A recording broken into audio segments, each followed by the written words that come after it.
Good morning guys, সোনা আমি ব্লগে তোমাদের সবাইকে স্বাগত। নতুন আরেকটা ভিডিও নিয়ে আবারও চলে এসেছি। তো আমি এখন মা বাড়িতে এসেছিলাম কাল রাতে, কিন্তু আমি সকালে উঠে গেছি। মা এখনো ঘুমাচ্ছে। দেখি মাকে ডাকি। মা, আমা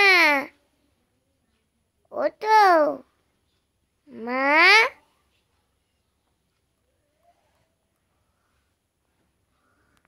এই মেয়েটা শুয়ে একটু শান্তিও দেয় না। আমি সকালবেলায় বাড়িতে গেছি, তোমরা দেখতেই পাচ্ছ। সবাইকে গুড মর্নিং। তো গতকাল আমি বাড়িতে গেছি আর কি। তো সকালবেলা আমার একটুখানি ঘুম ঘুম পাচ্ছে, আর এই মেয়েটা তো হাতে ফোনটা নিয়ে বলছে যে এরকম ওঠো ওঠো করে ডেকেই যাচ্ছে। তো তারপর একটুখানি ঘুমটা ভেঙেই গেছিলো। তার আগে বম্মা এসে একবার ডেকেছিল, নিয়ে পরে ঘুমটা একটু ভেঙেই গেছিলো। তো উঠে পড়েছি, সবাইকে গুড মর্নিং। অনেক দিন পরে আবার একটা ভিডিও করছি। সকালটা মাম্মাম শুরু করেছে, তো আমি এখন শুয়ে আছি। আর দিকে মায়ের তো পুজো দেওয়া হয়ে গেছে, আর মাম্মাম উঠে ঠিক বেরিয়ে গেছে এদিক ওদিক ঘুরতে। আর আজকে সকালবেলা ফুলমার ওখানে খাওয়া দাওয়া, তার কারণ আমি গেলে সেদ্ধ ভাতটা মাঝে মধ্যে খাই, তো সেক্ষেত্রে অনেক দিন করে খাওয়া হয় না। তো তার জন্য আজকে ডাল আলু সেদ্ধ, মানে এটা আমারই আর কি একটা থাকে যে আমি খাবো ডাল আলু সেদ্ধ সকালবেলা গরম গরম। তো আমি ফুলমা সেদ্ধটা তো করে দিয়েছি, আমি নিজে বললাম তো আমি মেখে টেখে নিই। তো এখানে ডালের সাথেই আলু দিয়েছিল সেদ্ধ, আর একদম শুকনো শুকনো করে মুসুরির ডাল সেদ্ধ। আমার এই শুকনো শুকনো টাইপের এরকম আলু সেদ্ধ মাখার মতন এরকম ডাল সেদ্ধ ভালো লাগে। তো এটাকেই এখন পেঁয়াজ ভাজা আর শুকনো লঙ্কা ভাজা দিয়ে মাখবো। কারা কারা এরকম পছন্দ করো। তো আর এইখানে দেখো মামামও আমার সাথে খেয়ে নেবার এই একটা পুচকি রয়েছে। তো তারপরে এটা এখন আমি গরম প্রচণ্ড, সবে ফুলমা নামিয়েই আমার কাছে নিয়ে এসছে। আর আমি তারপর হাতা দিয়ে আর কি চেষ্টা করছি মাখার। তো এখন ভাজা পেঁয়াজ আর শুকনো লঙ্কা ভাজা দিয়ে এটাকে মেখে সবাই এখন এটা দিয়েই সকালবেলা খাওয়া হবে। তো অনেক দিন পরে তারপরে আজকে একটুখানি হাবড়াতেও যাওয়ার আছে। তো এই খাওয়া দাওয়া কমপ্লিট করে যাব একটু হাবড়াতে। আর এখানে দেখো আমি বসে গেছি ভাত নিয়ে, মানে আমার মাখা কমপ্লিট। ফুলমা একটা ডিমের অমলেট করেও দিয়ে গেছে আমাকে। দেখো ডিম অমলেট, ডাল সেদ্ধ, এই যে এটা ডাল সেদ্ধ, আর এদিকে রয়েছে আলু সেদ্ধ। তা আমি অন্য ফুলমা যখন দেয় আমি সুন্দর করে গুছিয়ে দেয়, আজকে আমি নিজেই নিয়ে নিয়েছি।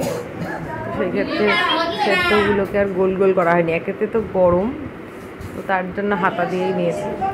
আর দেখো এবার একটু আলু, একটু ডাল, সমস্ত কিছু দিয়ে একটু ডিম, একটু পেঁয়াজ ভাজা আর সবটা দিয়ে একসাথে মেখে এটা দারুণ হয়েছিল খেতে, ভীষণ ভীষণ ভালো লাগে। আর ভাজা পেঁয়াজ দিয়ে না অনেক সময় খাওয়া হয় না, আমি বলেছিলাম যে পেঁয়াজ ভাজা দিয়েই খাবো। সকালবেলার টিফিনে এরকম টাইপের একটা খুব ভালোই লাগে। যাই হোক, তারপর আমরা খাওয়া দাওয়া করে নিয়ে এখানে তো আমি খাচ্ছি, আর এই পাশেই মাম্মামও বসেছে খেতে, আর এখানে জুও বসে আছে। জু যেহেতু পেঁয়াজ ভাজা টাজা দিয়ে খাবে না বলতে জু অ্যাকচুয়ালি সকালবেলা রুটি খেয়েছে। তো আমি বললাম জু এরকম সেদ্ধ খেতে ভালোবাসে, তার জন্য আমি আবার একটু পেঁয়াজ ছাড়া অল্প বেছে একটু মেখে জুকে 2 গরস খাইয়ে দিলাম। তারপরে খাওয়া দাওয়া কমপ্লিট করে আমি জুকে নিয়ে আবার একটুখানি যাচ্ছি এখন ডাক্তারের কাছে। আর জুয়ের শরীরটা দেখো কত, শরীরটা খারাপ হয়ে একদম রোগা হয়ে গেছে কেমন। আজকে ইঞ্জেকশান দেওয়ার আছে, তো তার জন্য এখন যাচ্ছি জুকে নিয়ে। আর ইঞ্জেকশান দিয়ে আমি চলেও এসেছি বাড়িতে। আর এখন যাব একটু হাবড়াতে, আর আমার সাথে যাবে এই যে ইনি শকুন মাসি। হ্যাঁ, রিমা বললাম তখন তাকালো না, শকুন মাসি যেই বললাম সেটাই। শকুন না শকুনি।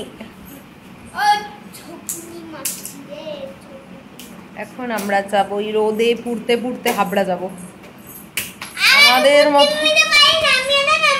আমাকে এই বর্দি শুনে কি বলছে বলতো, তোর গেলেই কি করে হাবড়ায় যেতে ইচ্ছে করে। এখন আমরা যাব একটু হাবড়াতে, আমার ছোটোখাটো গল্প কিছু কেনাকাটা রয়েছে। তো রিমাকে রাত্রেবেলাই বলছিলাম যে এরকম যদি যাব হাবড়াতে যাবি, তো তা নাহলে আমি একাই যাই। তা আচ্ছা ঠিক আছে, সব দুজনে একসাথে যাই। তো তারপরে বড়দি বলছে যে তোদের যে কী করে মানে যেতে ইচ্ছা করে হাবড়ায় তোর গেলেই। আমার তো কোনো প্রয়োজনে যে কোনো কারণেই আমার হাবড়াতেই সব দরকারগুলো থাকে আর সেগুলো মেটাই। আর এই যে ইনি এখন বসে বসে বলছে যে আমার মামা বাড়িতে যাবে। আমি বললাম মামা বাড়িটা আমার, আমি যাব না। অথচ ও বলে যে ওকে আমি হাবড়ায় যাবো আর ওকে মামা বাড়িতে নামিয়ে দেবো। কিন্তু ওকে আমি নিয়ে যাইনি, ওকে বাড়িতেই রেখে গেছিলাম। তো তারপরে আমরা এখন বেরিয়েও পড়েছি রোদের মধ্যে। আর এই চুটকিটাকে হচ্ছে ওর বাড়িতে দিয়ে, ও ছিল এখানে আমাদের বাড়িতে, তো ওকে ওর বাড়িতে দিয়ে আমরা দুজন যাব হচ্ছে হাবড়াতে। তো চলে এসেছি আর অটোতে উঠে গেছি।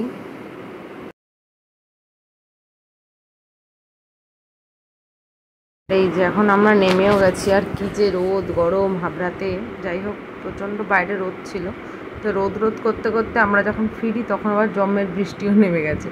তো এই দেখো এখন রোদ্দুরের মধ্যে এখানে রিমা বলছে যে আগের দিন নাকি ওরা এসেছিলো এখান থেকে জনতা, আমরা যাচ্ছি হচ্ছে ওই ইয়ের দিকে, জয়গাছির দিকে। ওখানে একটা শপিং মল হয়েছে নতুন, তাই আমি বললাম চল দেখে ঘুরে আসি ওখান থেকে। তা আমি কখনো যাইনি ওদিকটাতে, তাই আমি অতটা হেঁটেও যেতে পারবো না। তার রিমাকে বললাম ভ্যানে করে যাবো, ওই গরমের ওদের মধ্যে কে যাবে হেঁটে। তো এই যে চলে এসেছি দেখো। এখন ফোন খুললেই শুধু হাবড়াতে যেগুলো নতুন নতুন ওপেন হয়েছে সেগুলোর ভিডিও দেখি সব সময়। যাই হোক, তো ওখানে চলে এসেছিলাম। আর প্রচুর কালেকশান ছিল আর ভীষণ বড় শপিং মলটা। তো আমরা আর কি ঘুরে দেখলাম, দেখে আমার যেগুলো যে সমস্ত জিনিসগুলো আমার কেনার ছিল সেইগুলো কিনে তারপর আজকে সেরকমভাবে বেশি কিছু কিনিনি, জাস্ট তিন চারটে জিনিস কিনেছিলাম। তো তারপরে আর কি প্রচুর কালেকশান, বেশ ভালো ভালো কালেকশান ছিল। পরে আবার আরেকদিন যেতে হবে, মানে এখনও ঠিকঠাক মতন সমস্ত কিছু ঘুরেও দেখা হয়নি, কারণ হাতে অতটাও সময় থাকলেও মানে ভাবলাম যে থাক, মানে যেটুকু প্রয়োজন সেটুকু দেখেই চলে যাই। মানে ঘুরে সমস্তটা দেখার মতন অতটা অনেকটা সময়ও লাগতো, তো অতটা সময় আর আমি নষ্ট করিনি। তারপরে রিমার আবার বিকালবেলা পড়ানো ছিল, তার জন্য আমি মোটামুটি যেটুকু প্রয়োজন সেই জিনিসগুলোই আগে দেখলাম, দেখে নিয়ে তো আমি বেরিয়ে এসেছি। তো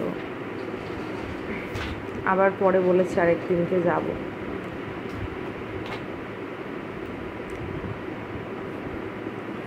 এই যে এখানে হচ্ছে বাচ্চাদের জিনিসপত্র নিয়েছিলাম, ওই জন্য বাচ্চাদের সেকশানে চলে এসেছি। আর আমরা যাওয়ার পরে হঠাৎ করে লোডশেডিং হয়ে গেছিলো, তো তারপরে কারেন্ট আসলো, তারপরে জিনিসপত্র নিয়ে মোটামুটি আমরা বেরিয়ে গেছি। আর বাইরের অবস্থাটা দেখো, প্রচণ্ড মেঘ করেছে। মানে তার আগে বললাম না বৃষ্টি হচ্ছে, রোদ ছিল, তারপরে প্রচণ্ডভাবে মেঘ করেছিল। তারপর আমরা হাবড়াতে একটু খাওয়া দাওয়া করলাম, নিয়ে খাবার কিনে জিনিসপত্র কিনে আমরা এখন বেরিয়ে পড়েছি। আর আমরা তো মানে যেতে গিয়ে যাওয়া আসা করতে গিয়ে 30 টাকার জলই কেনা হয়ে গেছে, মানে এত গরম ছিল।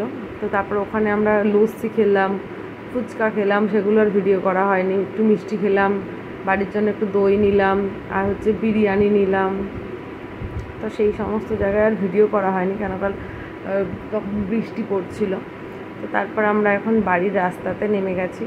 আর রিমা হচ্ছে যখন আমি যাব তার আগে থেকে মানে ভেবেছে একটা ফটো তুলবে একসাথে, কিন্তু সেটা যখন আমরা ফিরে আসি, যখন যেখানে আমাদের বাড়ির গলি সেখানে এসে তুলতে পেরেছে। মানে তার আগে ওর মনে মানে কতবার মনে করেছে যে তারা একটা ফটো তুলবো, সে আর হয়নি ফটো তোলা। তারপর যখন আমরা নেমেছি আমাদের বাড়ির গলির সামনে গাড়ির থেকে, তখন এসে একটা ফটো তুলেছে। যাই হোক, তো তারপরে বাড়িতে চলে এসেছি। আর বাড়িতে এখন দেখো এই যে পুচকুগুলোর জন্য ড্রেস কিনেছি। দেখো এটা একটা ড্রেস, আর হচ্ছে আর একটা এই একটা ড্রেস, বাট যার জন্য কিনেছি সে পরেনি, অন্য তার মামা পরে আর কি অ্যাড দিচ্ছে ড্রেসের। তো তারপরে সবাই মিলে বসে এখানে আমরা এখন করছি গল্প। আর যে জিনিসগুলো কিনেছি সেগুলো আর ভিডিওর মধ্যে মানে তোলা হয়নি, এগুলো যেহেতু ওরা দেখছিল তার জন্যই জাস্ট তুলেছি। তো তারপর দেখো এখানে বড় মাসি এসছে আর অনিশ এসছে, বনিও এসছে। তো সবাই মিলে আমরা এখন বসে এখানে একটুখানি গল্প করছিলাম। তো তারপরে অনেকক্ষণ গল্প করার পর মাসিরা চলে গেছে। এখন হচ্ছে রাত্রির 9টা, তার মাঝখানে অনেকটা টাইম কেটে গেছে। শুয়ে শুয়ে বসে বসে ফোনে গেজিয়ে অনেকক্ষণ ধরে মোটামুটি আমি গল্প করে এখন রাত 9টা 9:30 মতন বাজে। আর মা বানাচ্ছে এখন তালের বড়া, মানে এখন থেকে স্টার্ট হচ্ছে। তাই মাকে বলে আসছিলাম আমি বানাবো, শুধু আমি বানাবো মুখে এটা জাস্ট বলেইছি, সমস্ত কিছুই মা মানে করে দিয়েছে। তারপরে আমি বললাম যে আমি একটুখানি তালের বড়াগুলোকে তেলে ছেড়েছি, একটু মানে সাথে ছিলাম, জাস্ট শুধুমাত্র মাই করেছে। তো এখানে দেখো এখন বানানো হচ্ছে তালের বড়া, যেটা আমার খুব পছন্দের। আর আমি এর আগের বারও মা করে মানে পাঠিয়েছিল, বাট আমি যেমন পছন্দ করি সেই ব্যাপারটা হয়নি। তো তার জন্য এবার আবার নতুন করে তালের বড়া। আর দেখো এখন রাত্রিবেলা আবার খেতে বসে গেছি। আর এখানে দেখো বিরিয়ানি, ভাত। আমি যে বিরিয়ানি এনেছিলাম সেটা তো আমি দুপুরেই খেয়ে নিয়েছি, আর রিমার জন্য 1 প্লেট বিরিয়ানি আনা হয়েছে, আর ও একদম বিরিয়ানি খেতে পছন্দ করে না। আর সেটাই ফুলমা আবার বলছে যে ওই বিরিয়ানিটা তাহলে নষ্ট হবে, তোরা দুজন মিলে ভাগ করে খেয়ে নিস। তারপর এখানে দেখো ভাত আর বিরিয়ানি দুটো মিক্স করে আমরা এখন খাচ্ছি। ভাত দিয়ে এখানে ফুলমাই রান্না করেছিল, সাদা ভাত, চিচিঙ্গে দিয়ে ডিম দিয়ে ভাজা, এখানে হচ্ছে বিরিয়ানি, মাছের ঝোল, এ সমস্ত ছিল। এবার পরের দিন সকালবেলায় দেখো 2-3 দিন বাদে আমার বার্থডে। তো মা তার আগে আমি যেহেতু চলে যাব, মা রান্না করেছিল, মাংস করেছিল, পায়েস করেছিল, কিন্তু আমি কিছুই খাইনি। আমি সব প্যাক করে পার্সেল করে বাড়ি নিয়ে এসেছিলাম। তালের বড়া মানে কিচ্ছু খাইনি, তার কারণ আগের দিন অত কিছু খেয়ে পরের দিন আর এই সমস্ত খাওয়া যায়, তো তার জন্য আমি কিছু খাইনি। মাকে বলেছে ঠিক আছে তুমি যেগুলো রান্না করছো করো, আমি সেগুলো প্যাকিং করে সব নিয়ে যাবো। তো আমি পরের দিন সকালবেলায় দেখো সমস্ত কিছু পার্সেল করে মা আমাকে দিয়ে দিয়েছে, পায়েস থেকে শুরু করে মাংস, তালের বড়া, বড় মাসি যে সমস্ত জন্মাষ্টমীর যে সমস্ত প্রসাদ দিয়েছিল সমস্ত কিছু, সব কিছু আমি ব্যাগে করে নিয়ে বাড়ি চলে এসেছি পরের দিন সকালবেলা। আর যখন বেরিয়েছি তখন পরের দিন সকালবেলার ওয়েদারটা দেখো প্রচণ্ড মেঘ করে আছে, বৃষ্টি আসছিলো। তো তা ফাইনালি মানে বৃষ্টিটা আসেনি, কিন্তু সবাইকে টাটা করে এখন সকাল সকাল বেরিয়ে গেছি আর কি। আর মাম্মাম এসে যেহেতু স্কুলেও যাবে, তো তার জন্য একটা তাড়া ছিল যে তাড়াতাড়ি আসতে হবে। তো এইভাবে আর কি দিনটা মানে যাওয়ার সময় ভালো লাগে, আর কিভাবে যে দিন কেটে যায় বুঝতেও পারি না। মানে আগের দিন রাত্রিবেলা যখন গেছি তখন মনে হচ্ছে কি যে যাক পরের দিনটা পুরো থাকবো, আর পরের দিন কীভাবে কেটে গেল আমি নিজেই বুঝলাম না। যাই হোক, ভিডিওটা এই পর্যন্তই। ভালো লাগলে একটা লাইক করে দিও।